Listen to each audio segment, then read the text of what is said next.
ரதியக்கா அடுப்படியில் இன்றைக்கி அக்கா என்ன பண்ண போகிறேன்னு பாருங்கள். Hot water கொதிச்சிட்ருக்கு.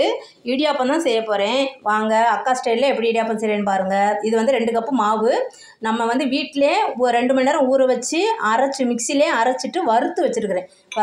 வறுத்து வீட்டில் ஸ்டோர் பண்ணி வச்சுப்பேன்ப்பா. இப்போ வந்து இதில் வந்து இந்த பாருங்கள் இவ்வளோண்டு சால்ட் எடுத்துருக்கிறேன்.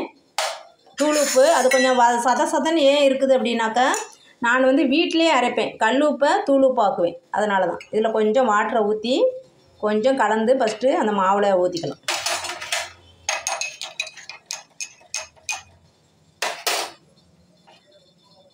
இந்த மாவில் இந்த சால்ட் இவ்வளோ போதும். ஒரு 1/4 ஸ்பூன் இருக்கும்.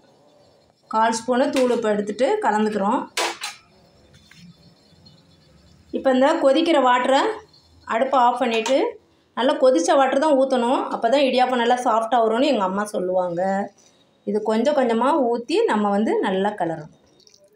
உங்களுக்கு வந்து இந்த சப்பாத்தி மாவு பதம் வர்ற மாதிரியே இருந்தாலே போதும். இது நல்லா நம்ம இந்த கரண்டிக்கு பின்னாடி உள்ளதை வச்சு நல்லா கிளறி கொடுத்துடணும்.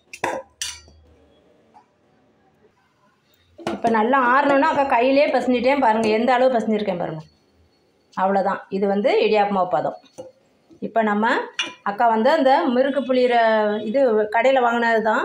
இந்த அச்சு தான் வச்சுருக்கிறேன். இதில் வந்து நம்ம போட்டு இந்த இடியாப்பம் இந்த இது இந்த ஜல்லடையை போட்டுட்டு இடியாப்பம் முடிஞ்சிட வேண்டியதான்.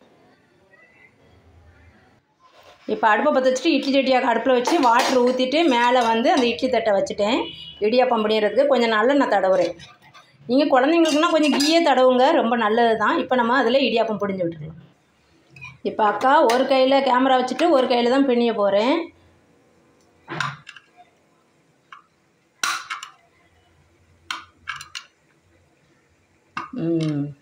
இப்போ ஒன்று மட்டும் பிழிஞ்சு காமிச்சிட்டேன் அக்கா. அடுத்து அக்கா வந்து எல்லாத்தையும் பிழிஞ்சிட்டு உங்கள்கிட்ட காமிக்கிறேன்.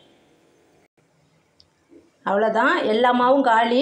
2 தட்டு அக்கா வச்சுருக்கிறேன். 2 தட்டு லாஸ்ட்டு இது மட்டும் கம்மியாக தான் வந்தது.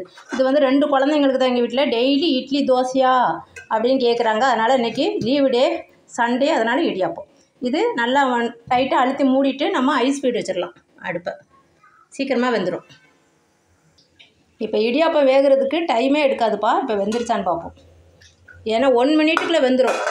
நம்ம வந்து மாவு வறுத்துடுறோம் இல்லையா, இங்கே பாருங்கள் கை வச்சு பார்க்கும்போது கையில் ஒன்றுமே ஒட்டக்கூடாது. வெந்துருச்சு, அவ்வளோதான். நம்ம எடுத்துடலாம். மாவு நம்ம வறுக்கிறதுனால இது வந்து ஈஸியாக சீக்கிரமாக வெந்துடும். வீட்லேயே நம்ம ஹெல்த்தியாக குழந்தைங்களுக்கு இடியாப்பம் செஞ்சு கொடுத்துடலாம். எப்படி பொலன்னு இருக்குது பாருங்கள். ஒன்றோட ஒன்று ஒட்டாமல் பொலன்னு வருது பாருங்கள். இது வீட்டில் அரைக்கிற நம்ம அரிசி மாவுக்கு தனி மவுசு தான். நீங்கள் அதுக்கு வெளியே வாங்கினாலும் நீங்கள் என்ன பண்ணலான்னா நம்ம லேசாக வறுத்துருங்க. இடியாப்ப மாவு புட்டு மாவுலாம் வெளியே விற்கிது. எப்படி பொலன்னு இருக்குது பாருங்கள். வெளியே கொஞ்சமாக லைட்டாக வறுத்துட்டு நீங்கள் செஞ்சிங்கன்னா நல்லா சாஃப்டாக இருக்கும். இதுக்கு எங்கள் வீட்டில் தேங்காய் பால்லாம் ரொம்ப விரும்ப மாட்டாங்க. என்னென்னா தேங்காய் துருவி போடுறது தான் விரும்புவாங்க குழந்தைங்க. அது வந்து அக்கா நாட்டு சக்கரை போடுவேன். இன்றைக்கி அச்சு வெல்லம் தூள் பண்ணி வச்சுருக்கிறேன். நாட்டு சக்கரை இல்லைன்னா அச்சு வெல்லம் தூள் பண்ணிட்டு தான் இதை கொடுப்பேன். ரொம்ப டேஸ்டியாக ரொம்ப விரும்பி சாப்பிடுவாங்கப்பா குழந்தைங்க.